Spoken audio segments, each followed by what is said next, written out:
I've been walking through the noise, chasing every echoed voice, every answer fading like the dawn.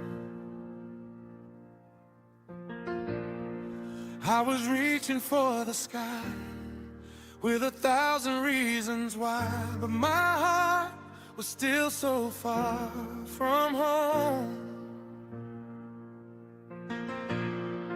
Every road I tried to pave only led me to the same old place, where my questions fill the air like rain.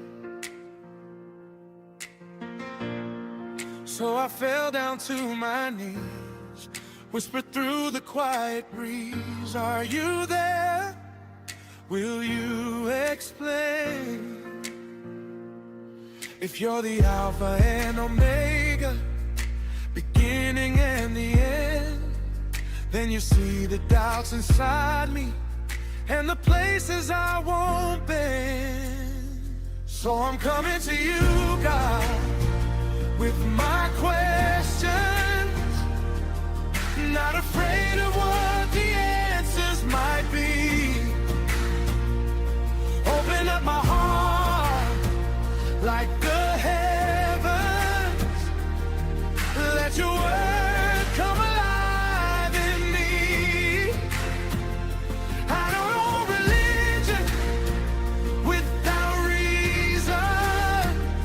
I don't want a truth I can't see. If you're the way, the truth, the life, then teach me how to listen. Teach me how to believe. Psalm 46:10.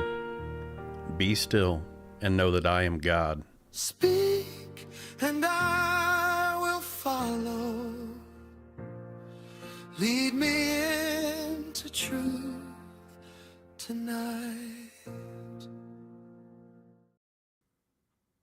Good morning, everyone.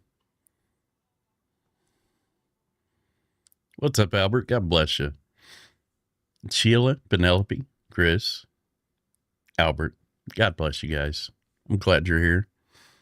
It's a beautiful day. We've been blessed with yet another one. The sun's actually out today. It's still a little chilly outside, but it won't be long now, and we'll be in consistently warm weather here, and I will be so happy. I will be so happy. I do not like the cold. Orlando, good to see you. God bless you, man. That was something earlier, wasn't it? Always something.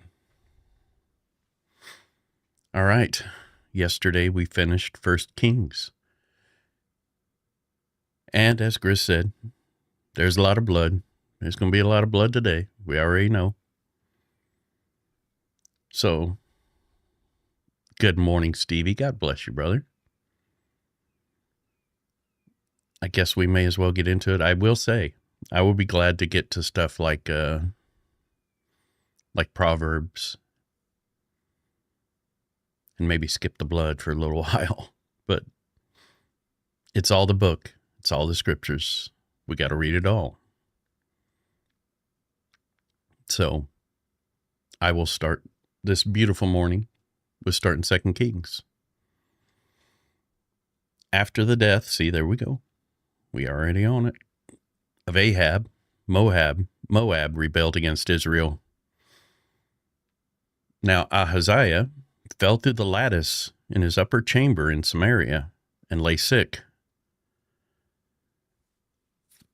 I'm going to bed after this. I've been up most of the night. I hope you get some wonderful rest. So he sent messengers telling them, go inquire of Baalzebub, the god of Ekron, whether I shall recover from this sickness. But the angel of the Lord said to Elijah the Tishbite, arise, go up and meet the messengers of the king of Samaria, and say to them, is it because there is no God in Israel that you are going to inquire of Baalzebub, the god of Ekron? Now therefore, thus says the Lord, you shall not come down from the bed to which you have gone up, but you shall surely die. So Elijah went. The messengers returned to the king, and he said to them, "Why have you returned?" And they said to him, "There came a man to meet us, and he said to us, 'Go back to the king who sent you, and say to him, Thus says the Lord, is it because there is no God in Israel that you are sending to inquire of Baalzebub, the god of Ekron? Therefore you shall not come down from the bed to which you have gone up, but you shall surely die.' He said to them, 'What kind of man was he who came to meet you and told you these things?' And they answered him, 'He wore a garment of hair and a belt of leather about his waist.' And he said, 'It is Elijah the Tishbite.' Then the king sent to him a captain of 50 men with his 50. He went up to Elijah, who was sitting on the top of a hill, and said to him, 'O man of God, the king says, come down.' But Elijah answered the captain of 50, 'If I am a man of God, let fire come down from heaven and consume you and your 50.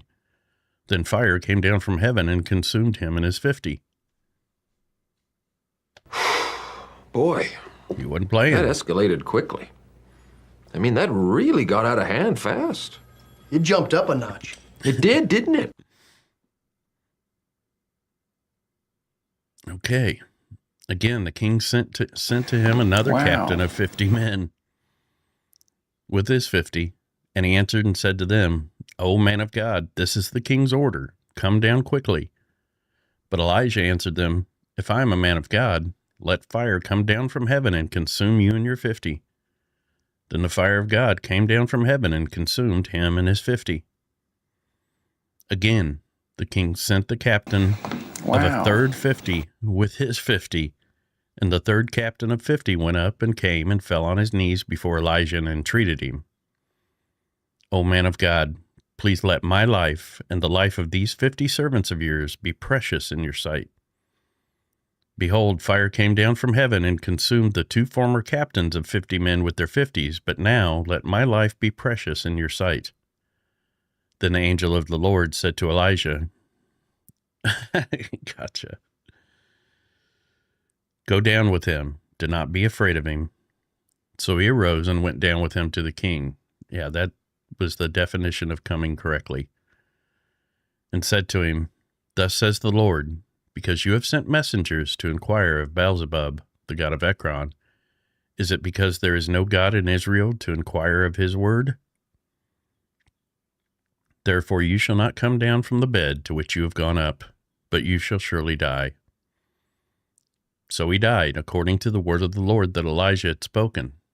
Jehoram became king in his place in the 2nd year of Jehoram. Jehoram became king in his place in the 2nd year of Jehoram, the son of Jehoshaphat, king of Judah, because Ahaziah had no son. Now the rest of the acts of Ahaziah that he did, are they not written in the book of the Chronicles of the king of Israel? Now when the Lord was about to take Elijah up to heaven by a whirlwind, Elijah and Elisha were on their way to Gilgal. And Elijah said to Elisha, "Please stay here, for the Lord has sent me as far as Bethel." But Elisha said, "As the Lord lives, and as you yourself live, I will not leave you." So they went down to Bethel. And the sons of the prophets who were in Bethel came out to Elisha and said to him, "Do you know that today the Lord will take away your master from over you?" And he said, "Yes, I know it. Keep quiet." Elijah said to him, "Elisha, please stay here, for the Lord has sent me to Jericho." But Elisha said, "As the Lord lives, and as you yourself live, I will not leave you." So they came to Jericho. The sons of the prophets who were at Jericho drew near to Elisha and said to him, "Do you know that today the Lord will take away your master from over you?" And he answered, "Yes, I know. Keep quiet." Then Elijah said to him, "Please stay here, for the Lord has sent me to the Jordan."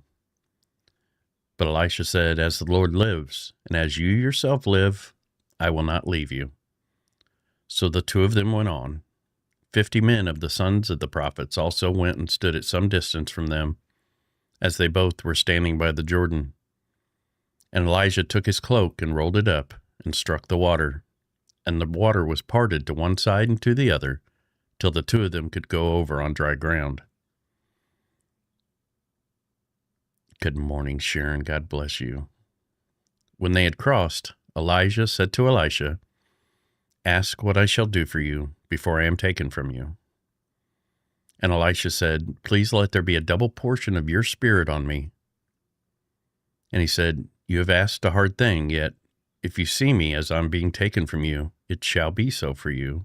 But if you do not see me, it shall not be so." And as they still went on and talked, behold, chariots of fire and horses of fire separated the two of them. And Elijah went up by a whirlwind into heaven. And Elisha saw it, and he cried, my father, the chariots of Israel and its horsemen." And he saw him no more. Then he took a hold of his own clothes and tore them into 2 pieces. And he took up the cloak of Elijah that had fallen from him, and went back and stood on the bank of the Jordan. Then he took the cloak of Elijah that had fallen from him and struck the water, saying, "Where is the Lord, the God of Elijah?" And when he had struck the water was parted to one side and to the other, and Elisha went over. Now when the sons of the prophets who were at Jericho saw him opposite them, they said, "The spirit of Elijah rests on Elisha." And they came to meet him, and bowed to the ground before him, and they said to him, "Behold now, there are with your servants 50 strong men. Please let them go and seek your master. It may be that the Spirit of the Lord has caught him up and cast him upon some mountain or into some valley." And he said, "You shall not send." But when they urged him till he was ashamed, he said, "Send." They sent therefore 50 men, and for 3 days they sought him, but did not find him. And they came back to him while he was staying at Jericho, and he said to them, "Did I not say to you, do not go?" Now the men of the city said to Elisha, "Behold, the situation of this city is pleasant, as my Lord sees, but the water is bad, and the land is unfruitful." Elisha said, "Bring me a new bowl, and put salt in it." So they brought it to him, and he went to the spring of water and threw salt in it, and said, "Thus says the Lord, I have healed this water. From now on neither death nor miscarriage shall come from it." So the water has been healed to this day, according to the word that Elisha spoke. He went up from there to Bethel, and while he was going up on the way, some small boys came out of the city and jeered at him, saying, "Go up, you bald head! Go up, you bald head!" And he turned around, and when he saw them, he cursed them in the name of the Lord. And 2 she-bears came out of the woods and tore 42 of the boys. From there he went on to Mount Carmel, and from there he returned to Samaria. So much blood!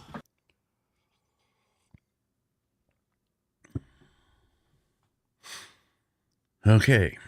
In the 18th year of Jehoshaphat, king of Judah, Jehoram, the son of Ahab, became king over Israel in Samaria, and he reigned 12 years.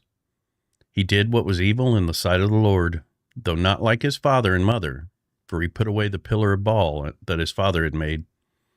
Nevertheless, he clung to the sin of Jeroboam, the son of Nebat, which he made Israel to sin.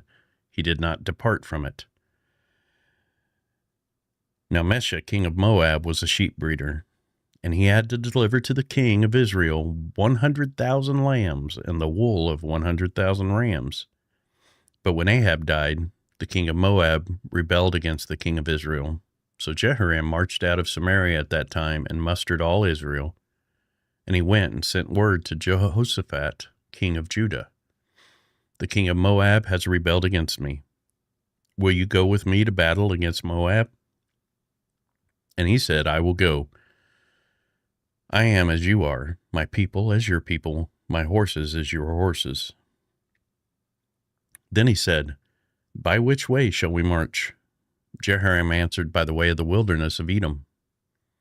So the king of Israel went with the king of Judah and the king of Edom, and when they had made a circuitous march of 7 days, there was no water for the army or for the animals that followed them.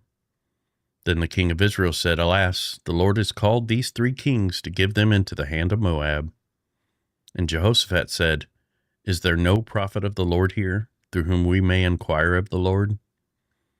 Then one of the king of Israel's servants answered, "Elisha, the son of Shaphat, is here, who poured water on the hands of Elijah. And Jehoshaphat said, "The word of the Lord is with him." So the king of Israel and Jehoshaphat and the king of Edom went down to him. And Elisha said to the king of Israel, "What have I to do with you? Go to the prophets of your father and to the prophets of your mother." But the king of Israel said to him, "No, it is the Lord who has called these 3 kings to give them into the hand of Moab." And Elisha says, "As the Lord of hosts lives, before whom I stand, were it not that I have regard for Jehoshaphat the king of Judah, I would neither look at you nor see you. But now bring me a musician." And when the musician played, the hand of the Lord came upon him. And he said, "Thus says the Lord, I will make this dry stream bed full of pools. And thus says the Lord, you shall not see wind or rain, but that stream bed shall be filled with water, so that you shall drink, you, your livestock, and your animals. This is a light thing in the sight of the Lord. He will also give the Moabites into your hand, and you shall attack every fortified city and every choice city, and shall fell every good tree, and stop up all springs of water, and ruin every good piece of land with stones." The next morning, about the time of offering the sacrifice, behold, water came from the direction of Edom, till the country was filled with water.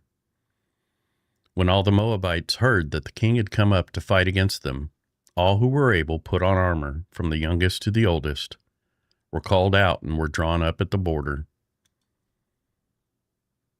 And when they rose early in the morning and the sun shone on the water, the Moabites saw the water opposite them red as blood. And they said, "This is blood. The kings have surely fought together and struck one another down. Now then, Moab, to the spoil." But when they came to the camp of Israel, the Israelites rose and struck the Moabites till they fled before them. And they went forward, striking the Moabites as they went. And they overthrew the cities, and on every good piece of land every man threw a stone until it was covered. They stopped every spring of water and felled all the good trees, till only its stones were left in Kir Hareseth. And the slingers surrounded and attacked it. When the king of Moab saw that the battle was going against him, he took with him 700 swordsmen to break through, opposite the king of Edom, but they could not. Then he took his oldest son, who was to reign in his place, and offered him for a burnt offering on the wall. And there came great wrath against Israel, and they withdrew from him and returned to their own land. What just happened there? Then he took his oldest son, who was reigning in his place, and offered him for a burnt offering at the wall, and there came a great wrath against Israel, and they withdrew from him and returned to their own land.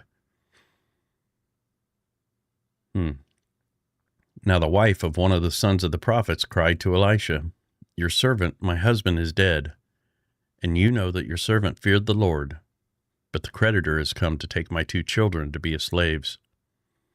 And Elisha said to her, "What shall I do for you? Tell me, what have you in the house?" And she said, "Your servant has nothing in the house except a jar of oil." Then he said, "Go outside and borrow vessels from all your neighbors, empty vessels and not too few. Then go in and shut the door behind yourself and your sons, and pour into all these vessels. And when one is full, set it aside." And she went from him and shut the door behind herself and her sons, and as she poured, they brought the vessels to her. When the vessels were full, she said to her son, "Bring me another vessel." And he said to her, "There is not another." Then the oil stopped flowing. She came and told the man of God, and he said, "Go, sell the oil and pay your debts, and you and your sons can live on the rest." Yeah, Sheila, that's... Wow. One day Elisha went on to Shunem, where a wealthy woman lived, who urged him to eat some food. So whenever he passed that way, he would turn in there to eat food. And she said to her husband, "Behold now, I know that this is a holy man of God who is continually passing our way. Let us make a small room on the roof with walls and put there for him a bed, a table, a chair, and a lamp, so that whenever he comes to us, he can go in there." One day he came there, and he turned into the chamber and rested there. And he said to Gehazi, his servant, "Call this Shunammite." When he had called her, she stood before him, and he said to him, "Say now to her, see, you have taken all this trouble for us. What is to be done for you? Would you have a word spoken on your behalf to the king or to the commander of the army?" She answered, "I dwell among my own people." And he said, "What then is to be done for her?" Gehazi answered, "Well, she has no son, and her husband is old." He said, "Call her." And when he had called her, she stood in the doorway, and he said, "At this season, about this time next year, you shall embrace a son." And she said, "No, my lord, O man of God, do not lie to your servant." But the woman conceived, and she bore a son about that time, the following spring, as Elisha had said to her. When the child had grown, he went out one day to his father among the reapers. And he said to his father, "Oh, my head, my head." The father said to his servant, "Carry him to his mother." And when he lifted him and brought him to his mother, the child sat on her lap till noon, and then he died. And she went up and laid him on the bed of the man of God, and shut the door behind him, and went out.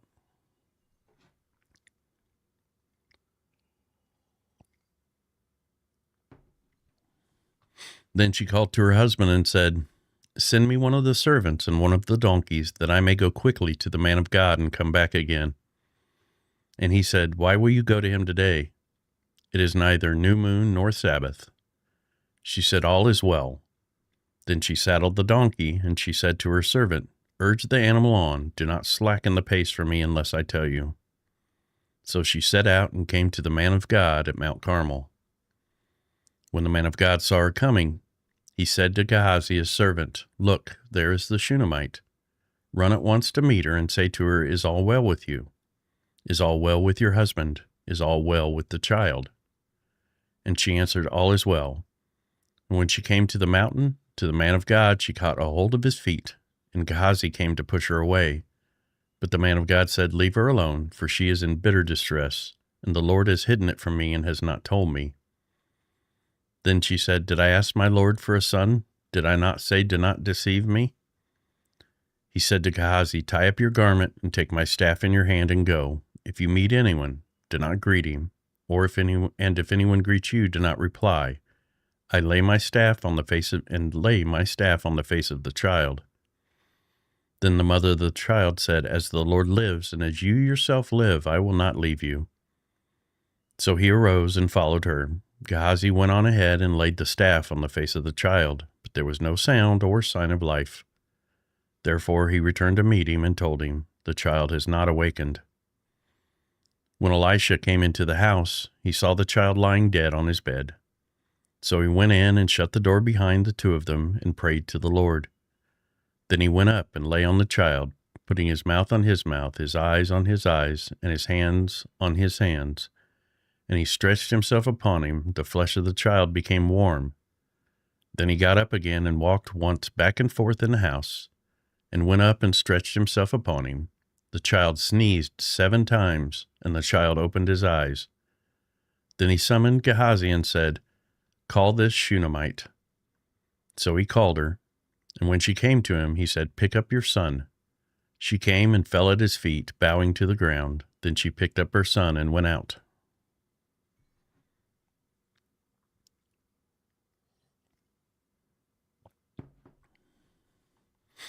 And Elisha came again to Gilgal, when there was a famine in the land. And as the sons of the prophets were sitting before him, he said to his servant, "Set on the large pot and boil stew for the sons of the prophets." One of them went out to the field to gather herbs, and found a wild vine, and gathered from it his lap full of wild gourds, and came and cut them up into the pot of stew, not knowing what they were. And they poured out some for the men to eat. But while they were eating the stew, they cried out, "O man of God, there is death in the pot." And they could not eat it.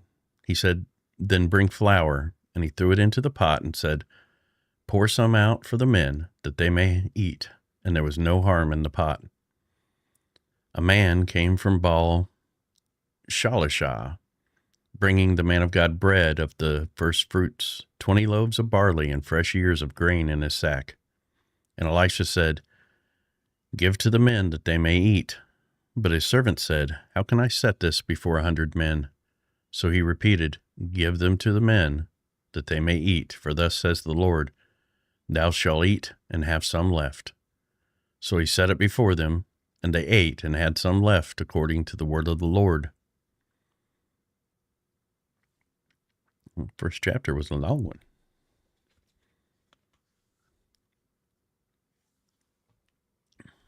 Naaman, commander of the army of the king of Syria, was a great man with his master and in high favor. Because of him, the Lord had given victory to Syria. Good morning, Scott. God bless you, man. Good to see you. He was a mighty man of valor, but he was a leper. Now the Syrians, on one of their raids, had carried off a little girl from the land of Israel, and she worked in the service of Naaman's wife. She said to her mistress, Would that my Lord were here with the prophet who is in Samaria. He would cure him of his leprosy. So Naaman went in and told his Lord. Thus and so spoke the girl from the land of Israel. And the king of Syria said, Go now, and I will send a letter to the king of Israel. So he went, taking with him 10 talents of silver, 6,000 shekels of gold, and 10 changes of clothing. And he brought the letter to the king of Israel, which read, When this letter reaches you, know that I have sent to you Naaman, my servant, that you may cure him of his leprosy. And when the king of Israel read the letter, he tore his clothes and said, Am I God, to kill and to make alive, that this man sends word to me to cure a man of his leprosy? Only consider and see how he was seeking a quarrel with me. When Elisha, the man of God, heard that the king of Israel had torn his clothes, he sent to the king, saying, Why have you torn your clothes? Let him come now to me, that he may know that there is a prophet in Israel. So Naaman came with his horses and his chariots and stood at the door of Elisha's house.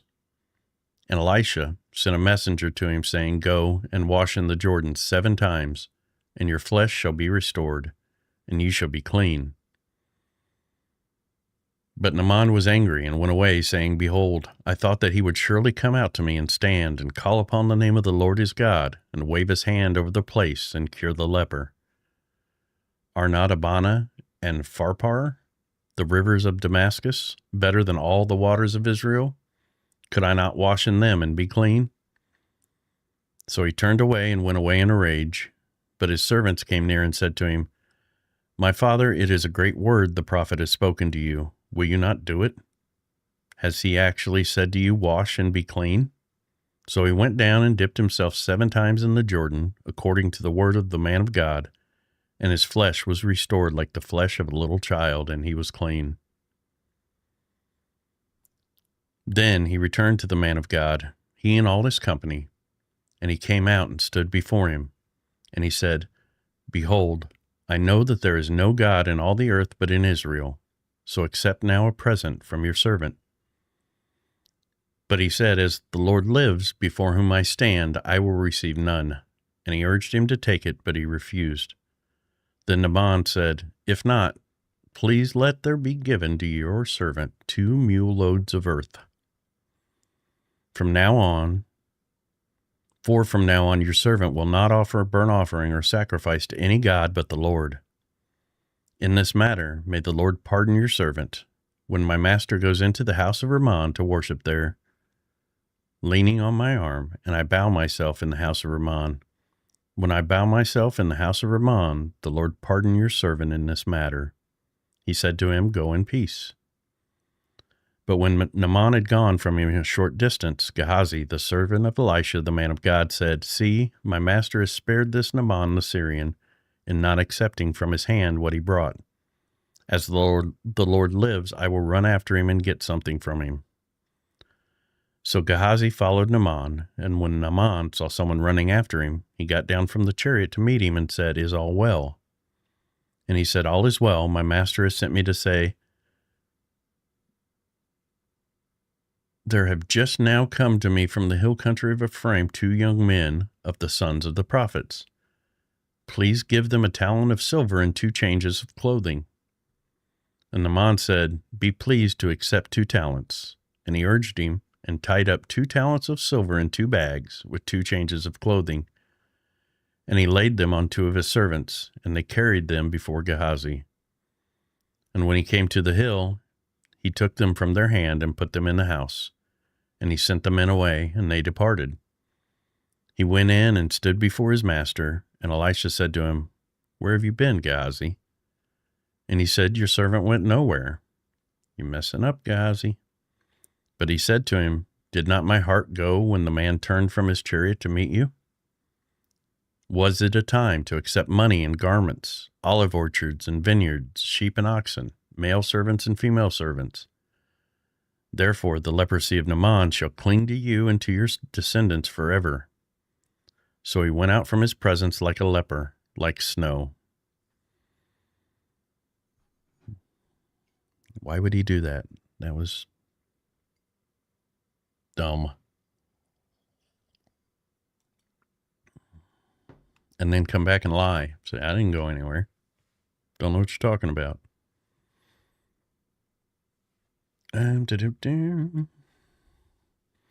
Enough of my ugly face. Now the sons of the prophet said to Elisha, "See, the place where we dwell under your charge is too small for us. Let us go to the Jordan, and each of us get there a log, and let us make a place for us to dwell there." And he answered, "Go." Then one of them said, "Be pleased to go with your servants." And he answered, "I will go." So he went with them, and when they came to the Jordan, they cut down trees. But as one was felling a log, his axe head fell into the water, and he cried out, "Alas, my master, it was borrowed." Then the man of God said, "Where did it fall?" When he showed him the place, he cut off a stick and threw it in there and made the iron float. And he said, "Take it up." So he reached out his hand and took it. Made the iron float. Once, when the king of Syria was warring against Israel, he took counsel with his servants, saying, "At such and such a place shall be my camp." But the man of God sent word to the king of Israel, "Beware that you do not pass this place, for the Syrians are going down there." The king of Israel sent to the place about which the man of God told him. Thus he used to warn him, so that he saved himself there more than once or twice. And the mind of the king of Syria was greatly troubled because of this thing. And he called his servants and said to them, "Will you not show me who of us is for the king of Israel?" One of his servants said, "None, my lord, O king, but Elisha, the prophet who is in Israel, tells the king of Israel the words that you speak in your bedroom." And he said, "Go and see where he is, that I may send and seize him." It was told him, "Behold, he is in Dothan." So he sent their horses and chariots and a great army, and they came by night and surrounded the city.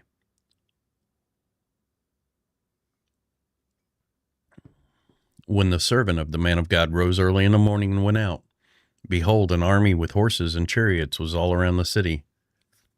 And the servant said, "Alas, my master, what shall we do?" He said, "Do not be afraid, for those who are with us are more than those who are with me, for those who are with us are more than those who are with them." Then Elisha prayed and said, "O Lord, please open his eyes that he may see." So the Lord opened the eyes of the young man, and he saw, and behold, the mountain was full of horses and chariots of fire all around Elisha. And when the Syrians came down against him, Elisha prayed to the Lord and said, "Please strike this people with blindness." So he struck them with blindness in accordance with the prayer of Elisha. And Elisha said to them, "This is not the way, and this is not the city. Follow me, and I will bring you to the man whom you seek." And he led them to Samaria. As soon as they entered Samaria, Elisha said, "O Lord, open the eyes of these men that they may see." So the Lord opened their eyes, and they saw, and behold, they were in the midst of Samaria. As soon as the king of Israel saw them, he said to Elijah, "My father, shall I strike them down? Shall I strike them down?" He answered, "You shall not strike them down. Would you strike down those whom you have taken captive with your sword and with your bow? Set bread and water before them, that they may eat and drink and go to their master." So he prepared for them a great feast, and when they had eaten and drunk, he sent them away, and they went to their master. and the Syrians did not come again on raids into the land of Israel. Good move.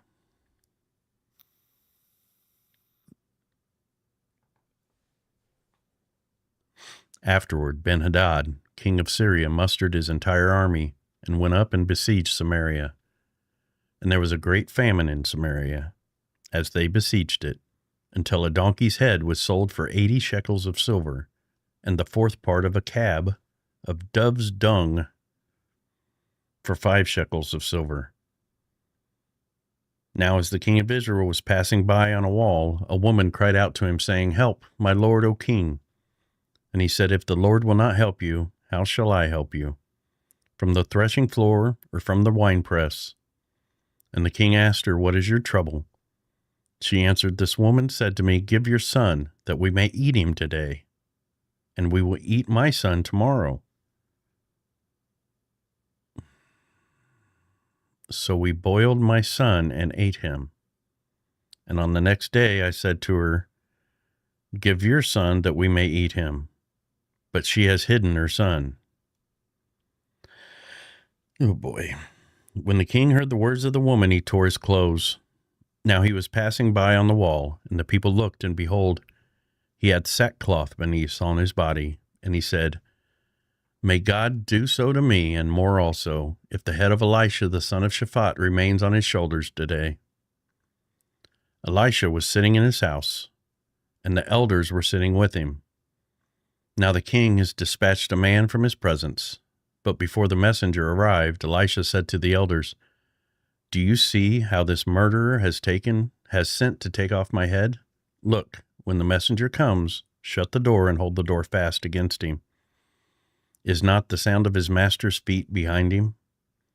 And while he was still speaking with them, the messenger came down to him and said, "This trouble is from the Lord. Why should I wait for the Lord any longer?" Yeah. But Elisha said, "Hear the words of the Lord. Thus says the Lord, tomorrow, about this time, a seah of fine flour will be sold for a shekel, and 2 seahs of barley for a shekel at the gate of Samaria." Then the captain on whose hand the king leaned said to the man of God, "If the Lord himself should make windows in heaven, could this thing be?" But he said, "You shall see it with your own eyes, but you shall not eat of it." Now there were 4 men who were lepers at the entrance of the gate, and they said to one another, "Why are we sitting here until we die? If we say, 'Let us enter the city,' the famine is in the city, and we shall die there. And if we sit here, we die also.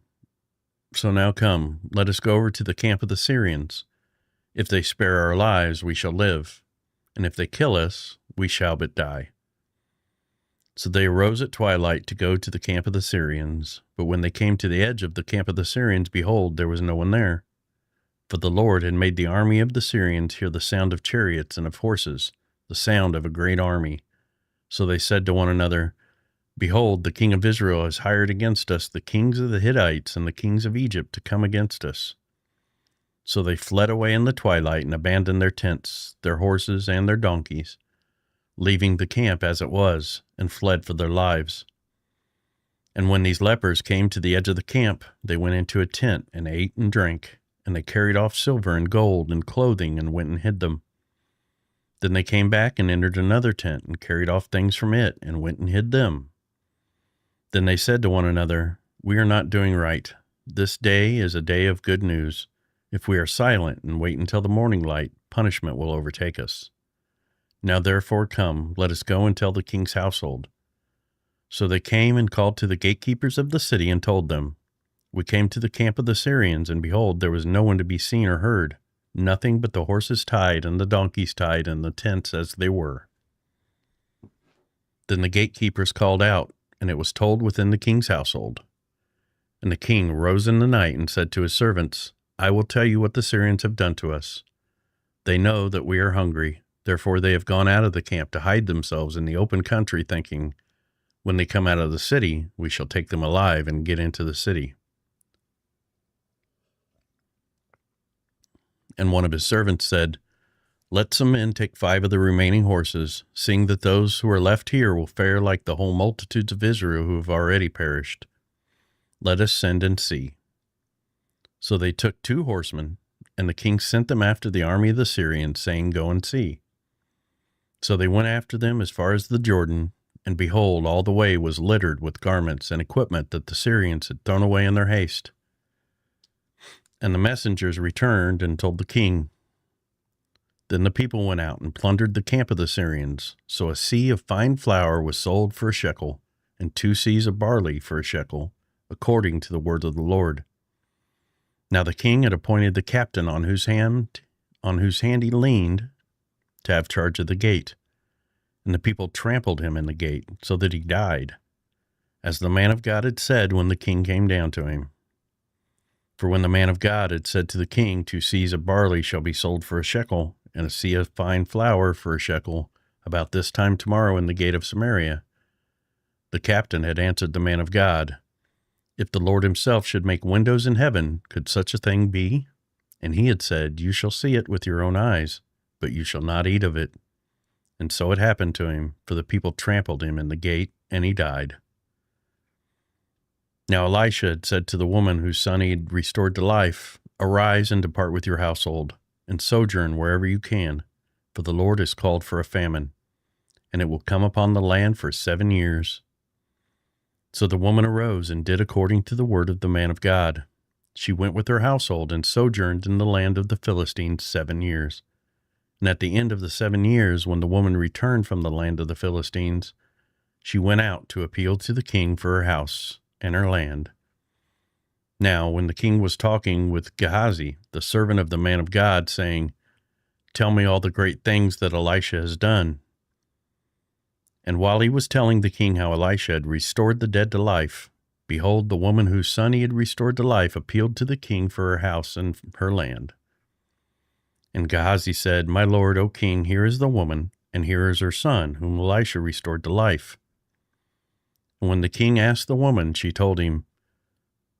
So the king appointed an official for her, saying, Restore all that was hers, together with all the produce of the fields from the day that she left the land until now. Now Elisha came to Damascus. Ben-Hadad, the king of Syria, was sick. And when it was told him, The man of God has come here, the king said to Hazael, Take a present with you and go meet the man of God, and inquire of the Lord through him, saying, Shall I recover from this sickness? So Hazael went to meet him, and took a present with him, all kinds of goods of Damascus, 40 camel loads. That's a lot of present. When he came and stood before him, he said, Your son, Ben-Hadad, king of Syria, has sent me to you, saying, Shall I recover from this sickness? And Elisha said to him, Go, say to him, You shall certainly recover, but the Lord has shown me that he shall certainly die. And he fixed his gaze and stared at him until he was embarrassed. And the man of God wept. And Hazael said, Why does my Lord weep?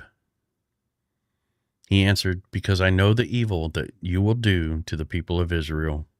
You will set on fire their fortresses, and you will kill their young men with the sword, and dash in pieces their little ones, and rip open their pregnant women. And Hazael said, What is your servant, who is but a dog, that he should do this great thing? Elisha answered, The Lord has shown me that you are to be king over Syria. Then he departed from Elisha and came to his master, who said to him, What did Elisha say to you? And he answered, He told me that you would certainly recover. But the next day he took the bedcloth and dipped it in water and spread it over his face till he died. And Hazael became king in his place. In the 5th year of Joram, the son of Ahab, king of Israel, when Jehoshaphat was king of Judah, Jehoram, the son of Jehoshaphat, king of Judah, began to reign. He was 32 years old when he became king, and he reigned 8 years in Jerusalem. And he walked in the way of the kings of Israel, as the house of Ahab had done, for the daughter of Ahab was his wife. And he did what was evil in the sight of the Lord, Yet the Lord was not willing to destroy Judah for the sake of David his servant, since he promised to give a lamp to him and to his sons forever. In his days Edom revolted from the rule of Judah and set up a king of their own.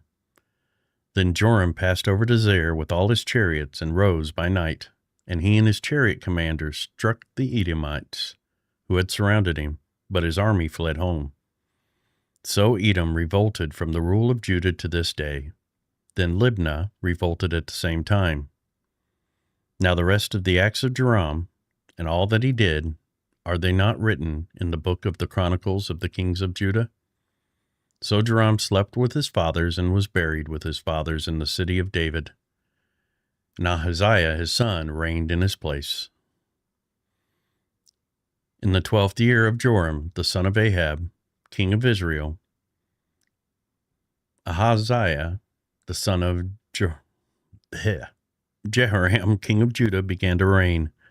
Ahaziah was 22 years old when he began to reign, and he reigned 1 year in Jerusalem. His mother's name was Athaliah. She was a granddaughter of Omri, king of Israel. He also walked in the way of the house of Ahab, and did what was evil in the sight of the Lord, as the house of Ahab had done, for he was son-in-law to the house of Ahab. He went with Joram, the son of Ahab, to make war against Hazael, king of Syria, at Ramoth Gilead, and the Syrians wounded Joram. And King Joram returned to be healed in Jezreel of the wounds that the Syrians had given him at Ramah, when he fought against Hazael, king of Syria. And Ahaziah, the son of Joram, king of Judah, went down to see Joram, the son of Ahab, in Jezreel, because he was sick. And I think that's where I'm going to wrap up on this fine Saturday morning. I hope you all enjoy the rest of this blessed day that the Lord has given us. Choose how you want to serve him and serve others today. I truly appreciate you all being here. As I said before, I wish you all nothing but the best. I hope you enjoy the rest of your weekend, and I hope I see you tomorrow. God bless all of you.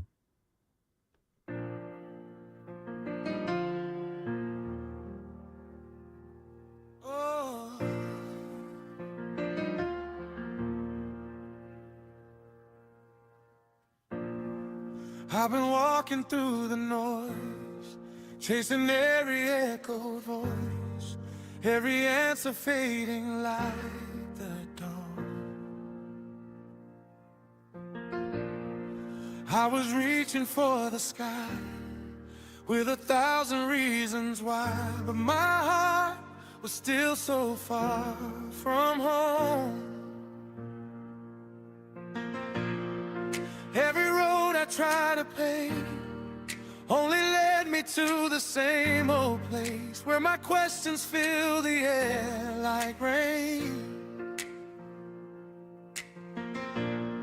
So I fell down to my knees, whispered through the quiet breeze, are you there? Will you explain? If you're the Alpha and Omega, beginning and the end, then you see the doubts inside me and the places I won't bend. So I'm coming to you, God, with my questions, not afraid of what the answers might be. Open up my heart like the heavens, let your word come alive in me. I don't want religion without reason. I don't want a truth I can't see. If you're the way, the truth, the life, then teach me how to listen. Teach me how to believe. Psalm 46:10. Be still and know that I am God. Speak and I will follow.